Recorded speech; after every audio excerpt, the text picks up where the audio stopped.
Hey Cancer, how are you all doing? This is your weekly reading for the week of 26 November till the 2nd of December.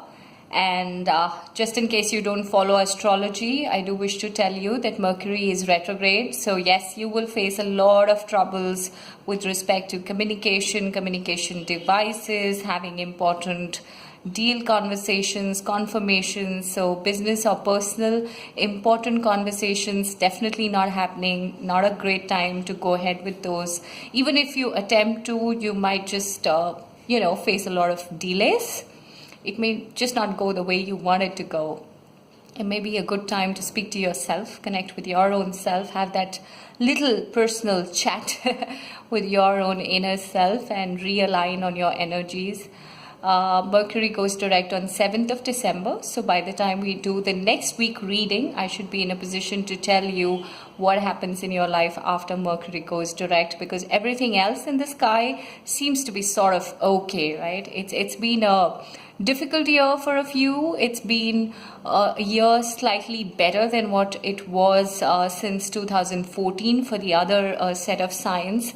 But this is a general reading, right? So you must always keep a track of your sun sign, moon sign, and rising sign readings so that you get some insights on where the energy is taking you in your journey of love and of spirituality and of prosperity. I already pulled out your cards for this week. You have the Star, you have the Devil, you have the Emperor, and I also did the clarifier cards for you already. What the cards have to tell you this week is that, yes, you've been in some form of codependent equations, something which was toxic, something which was not letting you evolve and move forward. It was more like a bondage, right? Something, I mean, when you were in that equation, or if you're still in there, then maybe you were not feeling it as a toxic equation. Maybe you were just going with the flow and you didn't realize how it was damaging your spiritual evolution overall. So this could actually mean that you were in a business association or a personal relationship which was not for your highest best, right? A devil to me is never a soulmate. A devil to me is never your divine companion or your divine partner or the best business partner for you. A devil always is a karmic partner or a karmic transaction, which is, it is supposed to happen, yes, right? You're supposed to be in there, meet these people, have those equations and relationship in your life so that you learn the right lessons and then evolve and then go off. There is no devil energy, no devil card relationship which stays forever in life. So maybe it's a time for it to get over, and that's why in the clarifier we got the Death card. So this toxic equation, whether it was business equation or your personal equation, is definitely getting over.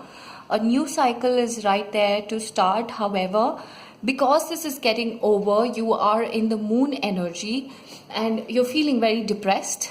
You want to cut off from the world, and there's a lot of stress and anxiety in your life, so mentally drained.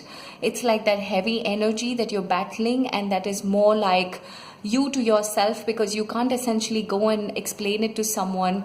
Neither are you able to explain it to your own self as to why were you in this toxic, codependent, immoral kind of an arrangement, which was so fascinating when it happened, right? But now that you are in a position to see the true picture, and you know that it is ending or is about to end. By the way, if you don't want it to end, please note that the universe will ensure that it ends. So there is no way that this equation is surviving if it is not in your highest best.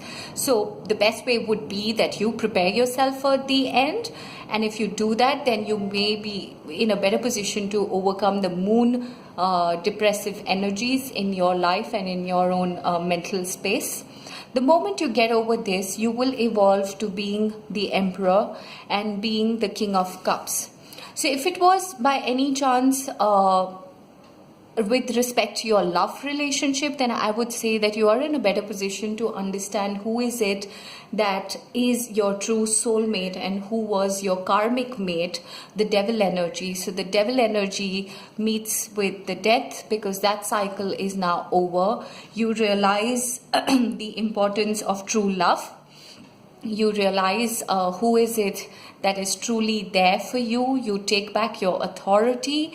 There is a lot of self-love because the king knows his own worth, right? So you are going to evolve to a state where you know that you are worthy of love, you're worthy of recognition, you're worthy of being in your own true power, which is a right of your own soul. And that's why the King of Cups and the Emperor show up. So yeah, I see you regaining your power, your fame. You're going to get back into the actual soul energy that you were blessed with. And exactly when you do that is when all your wishes are going to come true, because you have the star card. The star card here, especially in the sacred Indian tarot deck, represents prosperity. It represents abundance. It represents a name, fame, wealth. And if you wanted love, then this is a card of, divine, pure love. Which necessarily doesn't mean romantic love, but it means the love of the soul, right? Every soul is blessed to feel the love of the universe and to give love back to the world. So you will be in a state of perfect balance with the universe that leads you to a state of wish fulfillment. All that you wish for is definitely coming true. So yeah, I think overall it's a great reading. You are getting over everything that was toxic, a total dry clean state for you, and the new refined you after going through the death is definitely seeing all your wishes coming true by the grace of the universe. So take care of yourself and be prepared to embrace your blessings.